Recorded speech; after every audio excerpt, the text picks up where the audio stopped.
from Mark Weiser, and then we'll go to Seth Emerson. Hey, GT, how's it going? Good. So what kind of day was that for the quarterbacks? Obviously some really big numbers that a lot of you put up and a lot of passes thrown around. And, what did you learn about your wide receivers today? I wouldn't say you learn anything new.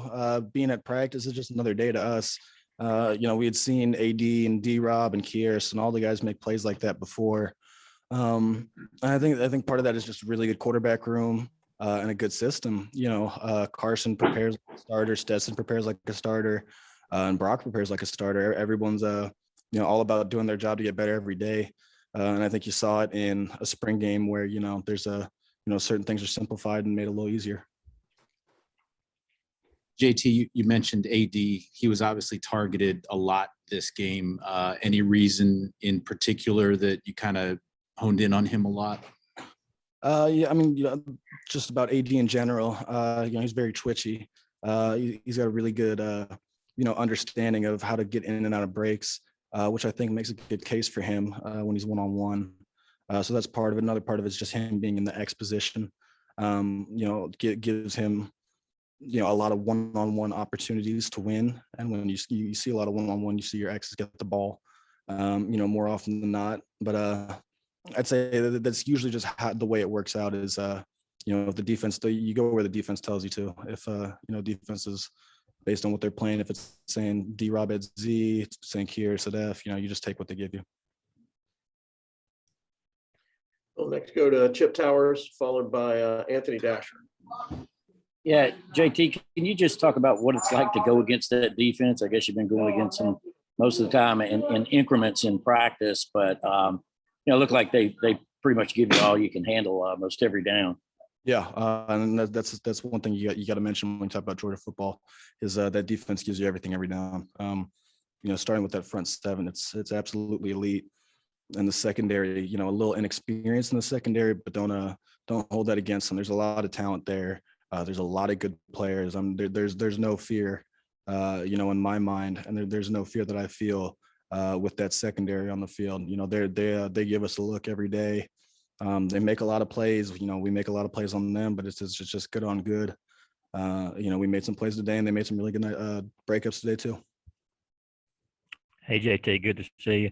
I know you weren't throwing to Darnell today, but just kind of what have you seen from him this spring? I mean, his growth and knowledge of the offense and how much more of a receiver he can be in a weapon from that standpoint. Yeah, you definitely do see a development in him. Last year, obviously, when you're coming from high school football to a real, Coach Monken NFL system in college, there's a shock that hits you right away, just because there's so much to it. You see it this year. He gets a signal right away and he knows what he's doing. He's not thinking twice about it compared to last year. Everyone that's new has a lot of mental errors and, it's just new. And in terms of his development physically, I think he's gotten a lot smoother in terms of getting in and out of breaks. And he's always had good instinct, but it's gotten even better to me in terms of understanding where the ball is going to be thrown, understanding where his grass is, and really taking advantage of, his size. We'll next go to Dean Legge, followed by Charles Odom, and that may be our last two questions. JT, you hit the backs, I think, 12 times today. As a quarterback, I'm sure you always want to score touchdowns, throw it deep, et cetera. What's the value in hitting guys short like that?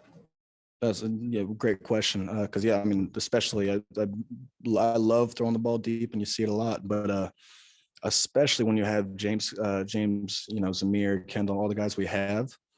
I think checkdowns in general are the most underrated, underappreciated aspect of the offense. At a bare minimum, it's easy to throw. At a bare minimum, it's 3 yards, and that's if the first guy tackles them. It's very, very rare that the first guy tackles any of our running backs. So, if a defense wants to bring vertical pressure and drop back and play soft, or they're playing good coverage, if I have to check down 10 times in a row, I'll check it down 10 times in a row. There's no there's no problem with that for me. And I think you saw it a lot for Cincinnati. That 2-minute drive consisted of a pass to George and then 4 or 5 checkdowns in a row. It's really just taking what the defense gives you, and we trust our running backs with the ball to make people miss. JT, coming back from injury, you had to have a quick learn for you last year. How important has this spring been for you with that in mind? It's massive. You know, I think this is like this might be my 5th spring ball in my life, including high school. So I've never really had too much experience in spring, but the years that you do, I mean, it's just 15 extra practices. It's 15 practices worth of reps with the guys you're going to be playing. So, you know, if you got something that you want to work on based on last year that you saw that you didn't like, you have all spring to do it without having to wait a whole year. But there's been a lot of overall improvement to me personally. And then also with, you know, a lot of guys stepping up at the receiver room, there's a lot better chemistry that you notice from the spring game as compared to the 180 was first starting to, you know, rep with the ones. Thanks, JT. Appreciate a good game, buddy.